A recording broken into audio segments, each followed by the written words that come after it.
Okay, we're going. June 15th, 2025, Dave Sturt. Okay, Dave, thank you very much for Hi. agreeing to do the interview. So, this is your first time to the West Coast, Pacific Northwest, It etc. is. How do you you're enjoying yourself correctly? Just tell me what are your general impressions so far? Just because you've only had a few days so far to. This is a big place. You have very long roads. Distances are kind of huge. Although we expected that, but flying over, I was amazed how kind of these flat lands full of fields, and it's like just goes on forever. There's like hours of just flying over the same landscape. Well, the good part is now you have a reference point. So if you really want to put something on your bucket list and you really want to go ahead and follow up on it later, you know exactly what it's like, and there's plenty more to explore. Yeah. So I bet. it's good. So, how did you get the invite to be in this incarnation of Gong? Well, that came through Theo Travis, who was the then saxophonist with the band. He'd been in Gong for about 10 years at that point, or maybe 9 years. And Mike Howlett, the bass player of Note from the early 70s,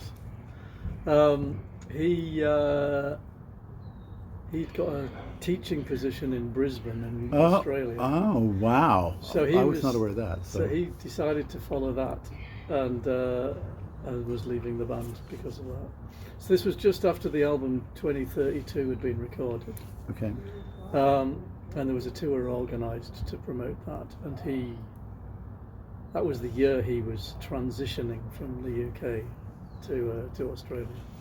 So which really is all the way on the other side of the world. Yeah, exactly. Yes. Yeah. So he was sort of travelling backwards and forwards, setting up, somewhere to live and everything else. So they needed a new bass player at that point, and then he was going to obviously be living in Australia for years. Yeah. I didn't know. So they decided to audition bass players for the part, for the post. So Theo was given the job of suggesting some bass players. So he suggested 3 bass players. Mm-hmm. So myself, a London session player who I forget the name of, Mr. Hamill, I can't think of his first name, and Fred Thelonious Baker. Oh, yes. So we were the 3. Fred's a great player. I've got a video interview of him when he played Seattle for the Progman Festival. So, oh, really? Yeah. What, on his own? Yes, we have plenty, but we have plenty to talk about. So, and some stuff just didn't get published because it wasn't as high priority as someone like Hugh or Phil Miller, right? So, and at that time, I can tell you, there was so many people, really nice people, that wanted to be able to talk to you about not only their work, they wanted to know what you were doing and why you were interested in their music. It's like, well, it's because it wasn't unlike anything else, right? You get it's really interesting. Yeah, well, the thing is, I'd met Fred once, because he lives in Derbyshire as well, which is where I moved to after being in London for 14 years. And so I'd met him briefly, and I knew he'd been asked. Theo said he was one of the others. Yeah, he's clearly a candidate. Yeah. And I was the last one to audition, and I was waiting outside in my car by the rehearsal studio in Shepherd's Bush, and I saw him come out. I thought, okay, that's my time. But I was kind of convinced he was going to get it because he was so connected. Because David Allen had, at the end of one of the books, the Gong Dreaming books. Yeah. There's the whole kind of appendice. I have one of those. A letter to Fred Baker saying, so at some point we'll get you into Gong, So, so I thought, I'm just filling up the numbers here. But the auditions with Steve Hillage and Maquette, because David was in Australia at the time. Sweet. So they were choosing the bass player, and it just all fell into place. I mean, I knew the stuff. Sure. I'd kind of worked. I'd really learned the stuff. Fred was having to read it which is a different thing. Mm-hmm. But feel is a big deal in Gong, as you know, right? Because the original, well, the Howlett Morland rhythm section is, you could compare them to any of the very tight rhythm sections, unique to itself. So you knew what you were up against when you got into that, right? Yeah, so, yeah, and it's a big ask, you know. I mean, I think I was given 3 Gong tracks to learn and 2 Steve Hillage band tracks, because Steve Hillage band was going to support Gong. Oh, so, I love that. So there was a lot of work to do to get some of those tunes. There were much more. I mean, I'd listened to Gong back in the day, but I'd never analysed the tunes and never really tried to work any of them out. So it was a real, and the Steve Hillage band stuff I knew was going to be really crazily hard.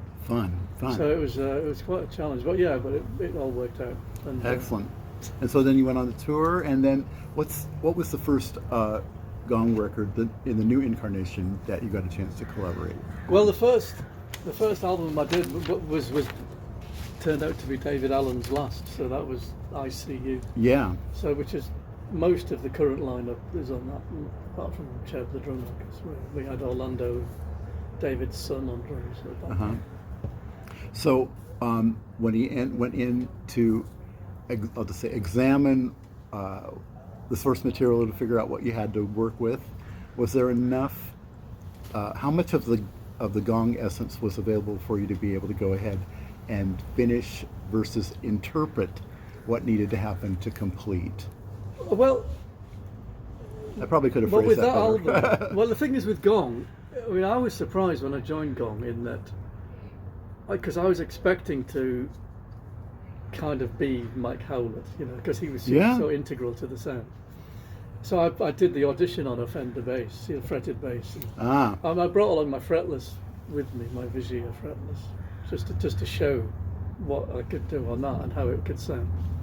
And but then when it came to rehearsals for the tour, both Steve and David Allen were both insistent that I played the fretless because it was such a distinct sound. Yes, it brought something new to the table. Exactly. And that's what they said.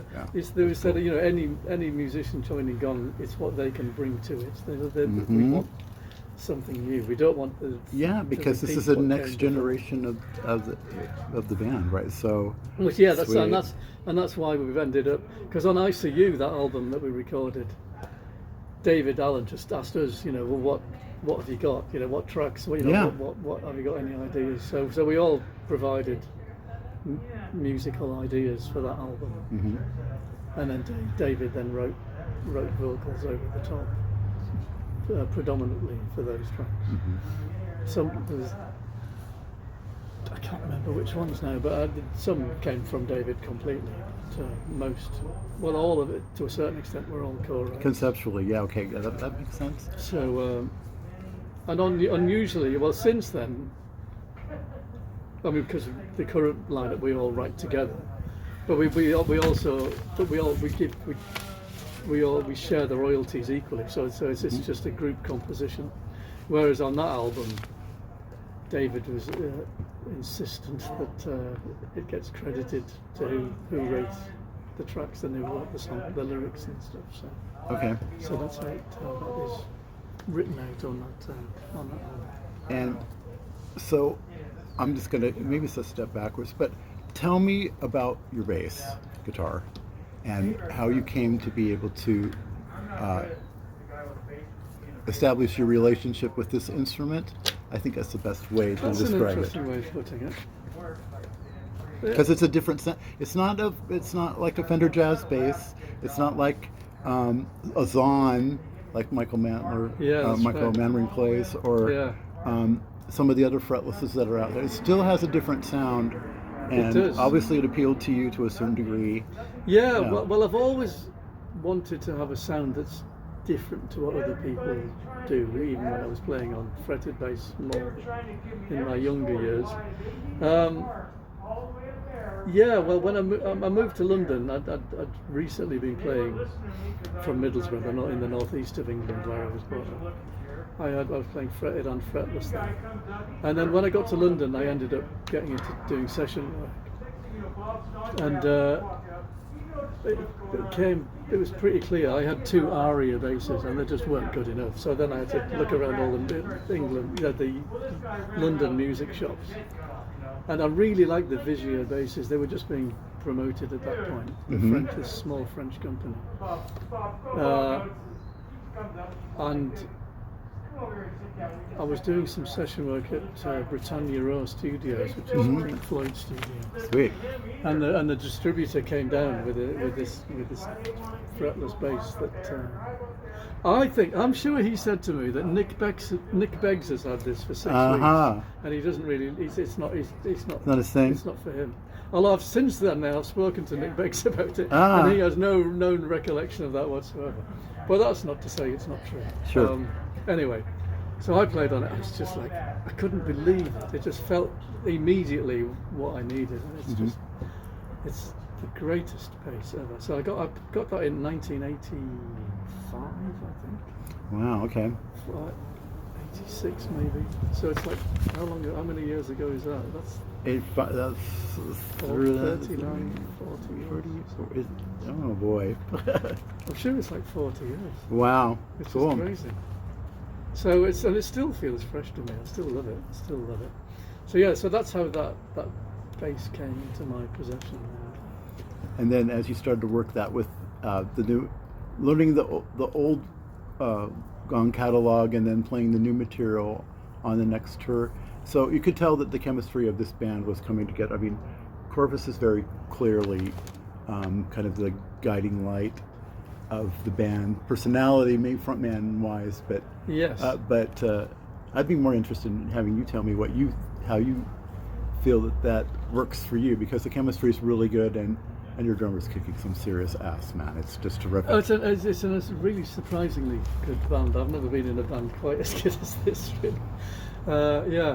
It's very lucky the way, because David chose Carvus to be in the band before he'd heard him play. His personality was like, you're the guy. And I distinctly remember the first rehearsal we had with him in New Cross in London. And I didn't know what to make of Carvus because he's such an unusual guy. Yeah. And it's the way he plays guitars, intervals that just like nobody else. Just like, it took me a while to readjust my brain to figure out what this was, But we started a couple of the tracks for the ICU album in those rehearsal sessions, and it was obvious that he was a unique, sounding musician. And he fitted great. So the next year when he joined, because we went off to Brazil after that without him because we had already a tour booked, and but then we started working on the album throughout that year, and then David got ill and then died. And asked us, he wanted Gong to continue, obviously. Yeah. But Carvus was really unsure about it because it was like a massive thing to take on. It's a weird entity, yes. And it's not so much because it's a musical or rock jazz vibe that people are trying to be able to understand or gravitate to. A good way to explain to a lot of other artists is that it's a lot like what the Dead have. The Dead have a certain vibe aspect to their music, and Gong has their version of it. Yeah. And once you figure out what it is, it's easy to gravitate to, and but it's not easy to replicate. I don't think. It's not the sort of thing you can just learn the notes and think you've got it. It's not that. And you definitely have to invest some feeling in what's going on. That's absolutely the bottom line. It's all about that feel. It's all about playing from the heart. That's how I feel about it. You just play. Every note is invested in. It's important. And it's a reflection of what's going on with the other musicians and the audience and the room. Oh yeah, the White Eagle gig was a fun one. I was joking to my friend that I was having dinner with, saying, well, maybe you guys got off in the fact of the paranormal aspect of the Yeah. haunted hotel, Yeah, right? the haunted yeah, hotel. but the fact is, the vibe was clearly there. Definitely by the time that you guys got into Master Builder, that was like, okay, this is really happening now. Well, that's it. Well, that Master Builder, yeah, is kind of the what would you call it? The peak, I suppose, of the whole thing. But there's aspects of that throughout the set, I guess, and it all sort of combines into that peak, as you say, of Master Builder, which is a track that, apart from one gig, I've done that Master Builder on every concert for the last 16 years. I can tell you. And the one time we didn't play it was when we did a festival in Poland a couple of years ago, because we were playing on one day as Gong, and then the next day as the Steve Hillage band. And so we did up the Master Builder with the Steve Hillage. Oh, fun! So for the really Gong fun, concert, yeah. we didn't do it. Oh well, But that's the only that's time. a good trade-off, I suspect. So I did play it that weekend, just with in a slightly different set. But yes, it is all about the feel. It's all about, and that's much more important than the actual the material in a way. Strangely, I think it's the attitude and the total commitment. Oh yeah, to it the shows. whole- I can tell you guys have been on the road for a while, because just the control and the transition between the different pieces. And the intuitive cues that you guys are giving each other to be able to go into the next section. Yes. Yeah, it's working really well. Yeah, that's very, the way. very that's fun, the way very it is. fun. And it changes. It's still changing. It's still improving all the time. You know, you sort of get to a level where you're comfortable. You know how it all slots together. It's you know, Ian's going to be doing this, and Cheb's going to do something like that. But then it shifts. You know, and it changes. And you know, even now on this tour, some of the tracks are changing and lengthening, or certain sections are just going on a little longer. Yeah, because wherever the feeling or vibe's taking it, the time you're going to follow that, right? That's so right. Yeah. It's cool. Okay, let's see. We've been going. It's only 17 minutes, so we're good. So Don't worry about the time. I don't think I've got anything until. Oh, good. I just. What are we? 10 to 7. We're on stage at 8:45. So yeah. I've got. Yeah, so far so good. It's great. So, out of the new records that you've been recording with the band, is there anything specifically that sticks out for you? It's like, okay, now we know where we're going, and the new identity or the re-identity of the band is now seems more clear, and Yeah. you understand there's a direction that you can be following that's going to go somewhere that you want to go. Well, I think on the first album, Rejoice I'm Dead, there's certain tracks where it seemed like, okay, there's something here. There's something that really feels like a continuation of where we were with it on ICU, which obviously has a reflection on what came before that. So that gave us the confidence to kind of throw ourselves into doing the next album. Because on Rejoice I'm Dead, we had Steve Hillage and Didier guesting, and obviously David appears posthumously in certain areas. But it kind of made it clear that we did have a sound, and the subsequent tour that we did after that really made it feel like this was really working. And David, before he died, heard what we were doing, and he could hear where that it was going. And he wanted us to take it into areas that he never imagined, is how he put it. So we had free rein where to go with it. But obviously there's a certain reference point of what Gong does. But we did it, but it felt totally natural. It wasn't like we were trying to put anything on. It's just the way we play together, and it was just because each member of the band has got band leaders and have done stuff in their own right, and are well respected as musicians.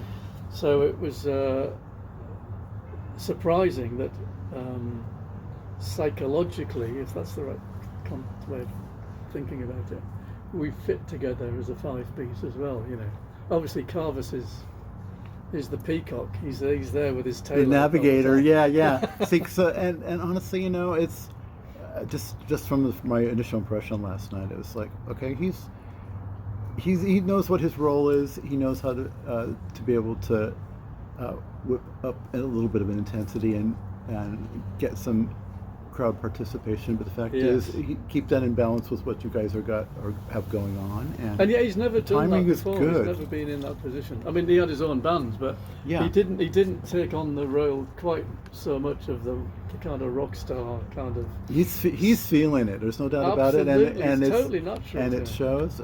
I'm going to have to end up talking to him too sometime. I can tell, because the band's getting really fun, and definitely, you know, stay together as long as you guys want to, because there's going to be a lot of good word of mouth coming out saying, hey, you probably need to go see this. Yes, it's not the Gong, you know, but there's something good going on that's definitely just as relevant as the previous band, so it doesn't have to be the same. Absolutely the message that we need to get out there, because every time we play, even if there's not that many people in the audience in the US, I mean, obviously we get bigger audiences in other places, but because we've not really, Gong was never particularly big over here. No, but I can tell you, having had so many conversations with other friends, I mean, all David had to do was basically find a way to meet Jerry Garcia, and there would have been a meeting of the minds. Yeah, and exactly. Something saying, okay, well, you guys are you're from over there, but you know, something good's going on there. Why don't you just go do your thing, and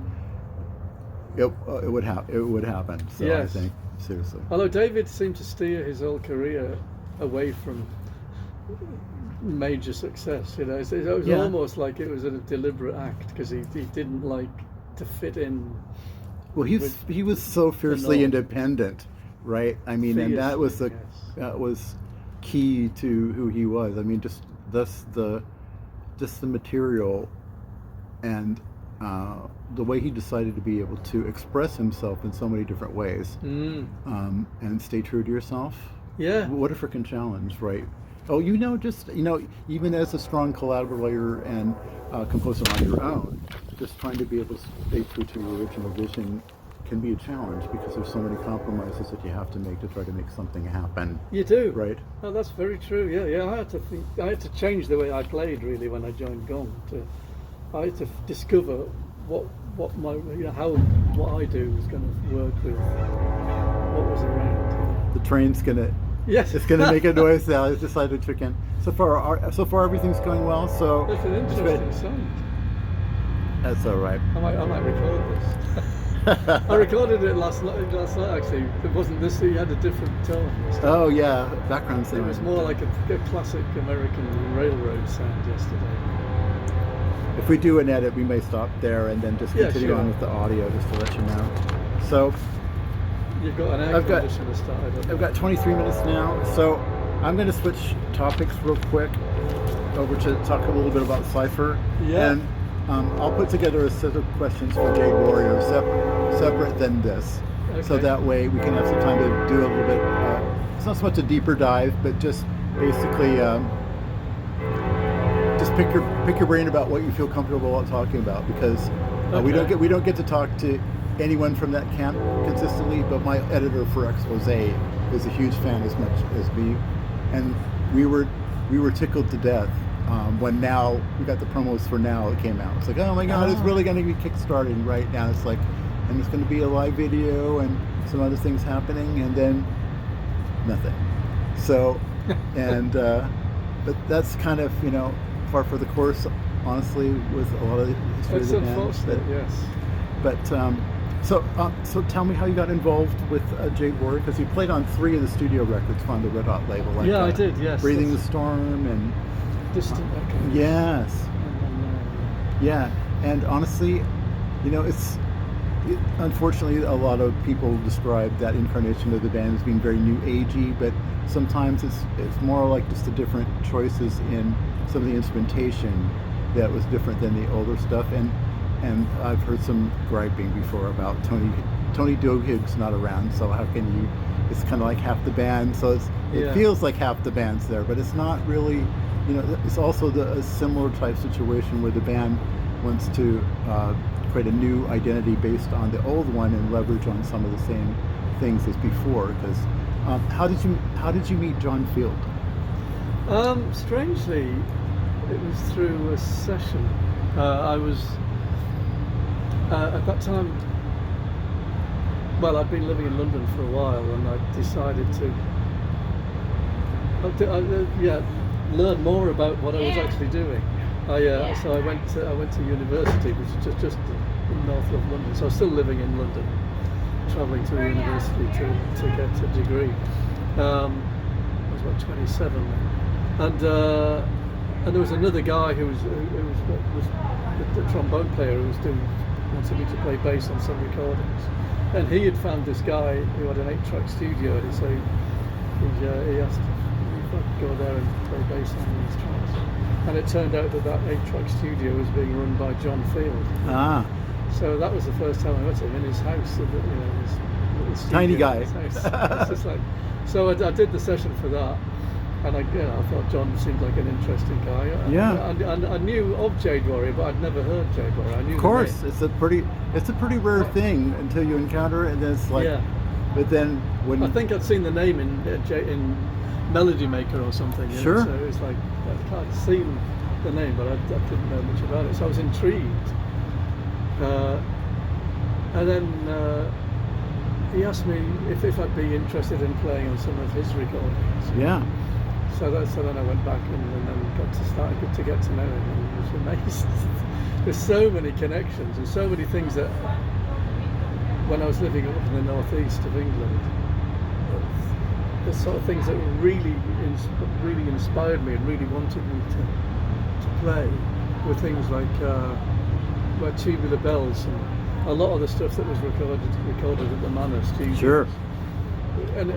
But it all seemed like it's total other world to me, But the northeast of England is a very working class, separated from the rest of England quite a lot.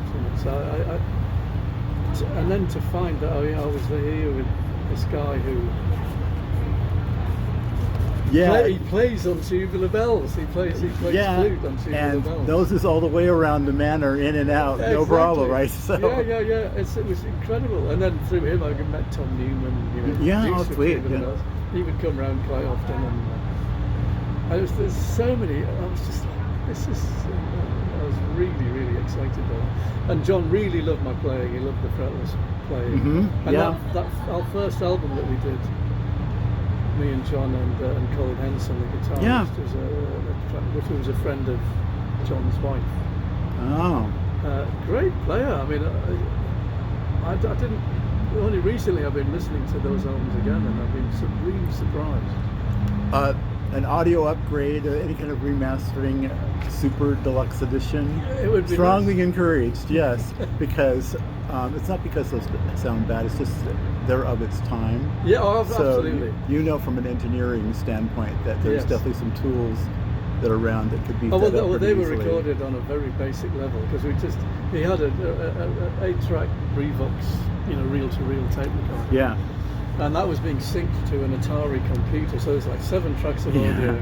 The 8th track was the code that was keeping the computer, telling when the computer was to start. Basically, that's how it was. So it was a challenge to do those albums, Breathing the Storm and Distant Echoes, because the gears. Well, on Distant Echoes we got a 16-track machine back then, but Breathing the Storm was all electronic. Wow, yeah, those are, the compositions are great. They're still very much in the same style. Yeah.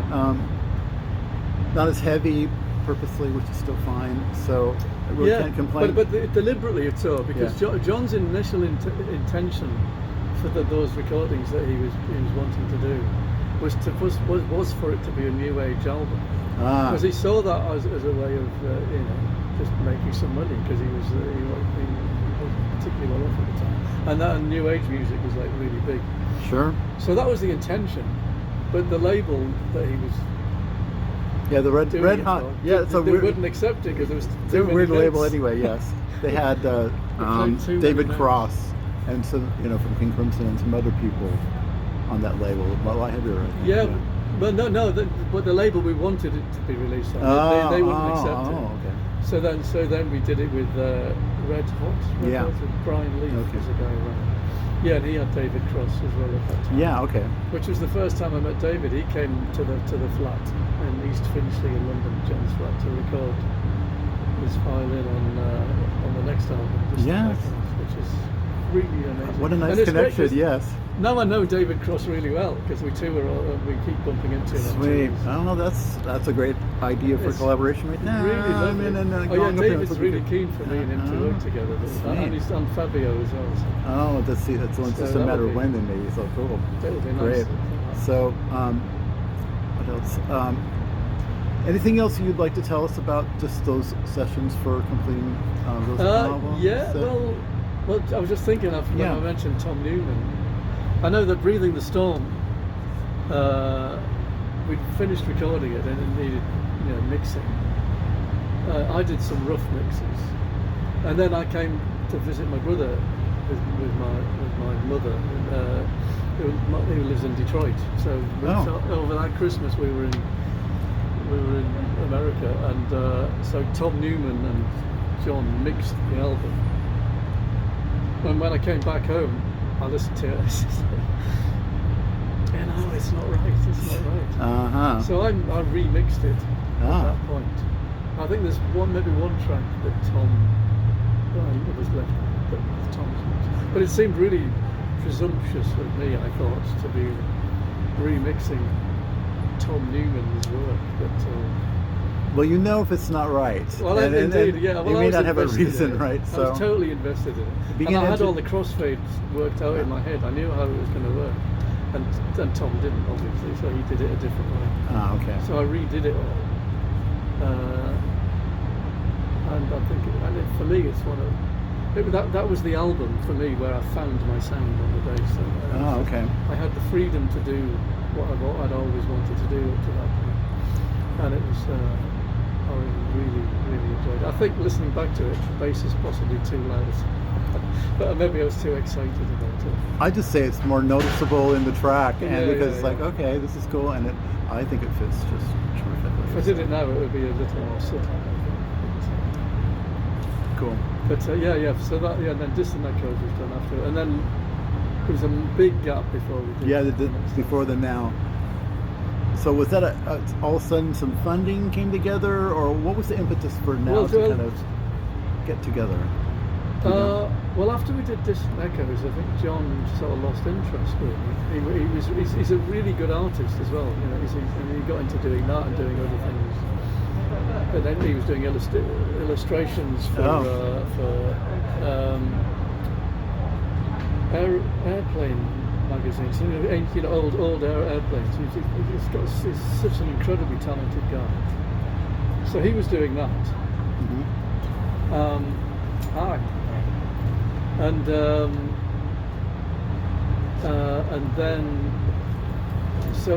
and I was doing other things as well. And then it was, I don't know, I think I did. It was after doing some work with Theo and Cypher. We got Stephen Wilson to mix the first two albums, and he played some guitar. So we did. So the mixes were done at his studio. He had a little home studio in his parents' house. Oh wow! So that's where we went to mix those albums, and I was like amazed by how he was doing it, because it was such a compromise having to use tape and running synthesizer, running synths through the code and triggering things, whereas he was using by that point finally audio, computer audio had got to a point where you could use that, and it was the first time I'd actually seen anybody doing it. And just the editing, the possibilities, it was just like, oh my god! Yeah, so big aha moment. Yes. Now. Yeah. And I hadn't realised how where it had moved to. So that kind of really inspired me to think about getting into that world much more. And it was perfect for me because I had all the ideas, but I never really had the equipment to do it. So, and seeing the way he worked just really helped to focus me on doing it. And then, so a few years after that, I got in touch with John to say that I thought we should do another album. Oh, good. And maybe do it with vocals this time as well. Yeah. And so when did you meet? Oh, this will be our last question. So until later. So how did you got to meet Glenn Havard? Yeah, right? yeah. Because he was the fact that he even appeared. Yeah. People thought that he disappeared long ago, right? Yeah, yeah. So. Well, he had effectively. Yeah. I mean, he'd gone on to have a bass career after Jade Warrior, doing session work and playing with various people. But I think that had fizzled out. I'm not sure what he was doing. He was still living in Wales. So yeah, so I arranged to get him over to London to have coffee with me and John. They seem to get on well. Oh yeah, they're probably it's like, dude, it's been a long time. Yeah. Well, it had been a long time. Although I think they'd had a difficult relationship. Obviously, because when initially, as you know, Jade Warrior was a trio on the Vertigo album. Sure. And then when Chris Blackwell wanted to sign them. Yeah, to Island. Then he wanted them to be not have vocals. He wanted to do Island's version of Tubular Bells, effectively. So he wanted an instrumental band to be in the same similar role. Yeah. So now you've heard those two unreleased albums that are between the Vertigo. Originally they were unreleased. Oh yeah, and then some of it provided the basis for Floating World. As you know, yes. When here on the other side of the pond, when we found out there's two unreleased records between those two, the time frame's pretty small, but it's like, oh, this is just outtakes. It can't be very good. It's like, holy crap, it's completed work. So lots of invested time, and where did it go? It went into a minor rework into, something very different, right? So that's right. Yes, indeed. Yeah. It's strange the way the music industry changes and confidence wanes at times with the A&R guys and stuff. So it was unfortunate for the band that happened, and then they had that unfortunate kind of US tour that sort of fell apart. Yeah. So I think they had a lot of problems really in the personalities, but Tony and John were a perfect match, I think. Oh, clearly. I mean, just the mindset is just absolutely, yeah. I mean, John, it's so hard to describe how good those records are. Yeah, John still talks about Tony all the time. That's great, because his influence on all those is just so unique personality, and it's all through his playing. Yeah, that's right. And then the arrangements for almost everything, just well thought out, like the most crazy freaking foreign movie, Japanese movie, many times. Wonderful. So. Yeah, that's right. Yeah, and John. Yeah, I mean, John's still working on the next album, which. But yeah, so now, So now was I pushed that through completely. I was like determined at that point to get Jade Warrior on to do another album, and quite inspired by what Stephen Wilson had done, because I'd seen what he'd created in his bedroom studio and with the porcupine tree thing, and it was just like it was so inspiring. So I kind of sort of took on that role and tried to be something a bit more ambitious than the previous two albums, really.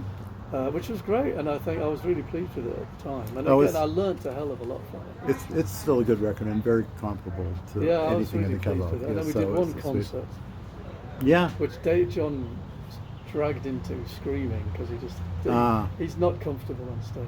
He finds it just too stressful. He sees himself as a composer rather than as a musician. and he feels like he's. That's understandable. Well, I don't know. He's a great musician. I mean, he's a great musician, but he doesn't like to think of himself that way. But I get on very, very well with him still, and he's just part of the family really. But Sweet. he's not good at finishing things, and now since I've been in Gong, I've had so little time to spend,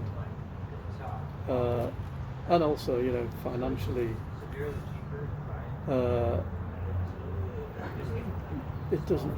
Jade Warrior, can't make enough money to sustain an effort. Yeah, no, it's understandable, and it really unfortunately has fallen into cult artist status, and it has been for a long time. Yeah, absolutely. But it's a deep, rewarding one, as you know. It's like, holy cow! There's just so much nuance. I agree. Yeah. So, and have any time you want to pick it up in again. Well, as I said, happy to listen. John is still working, and he's got some. There's a lot of great ideas that have been around for the last 10 years that he's still rewriting, but he keeps on never finishing them because he's got another idea. Mm-hmm. So it's hard to kind of tie it down. But if eventually I can find the time to help him to finish some of it, there's like 3 albums worth, I think, of material. It would be great. Love to hear it. He's a really unique writer, I think. I just love what he does. Okay, we're gonna. This is 41 minutes. So.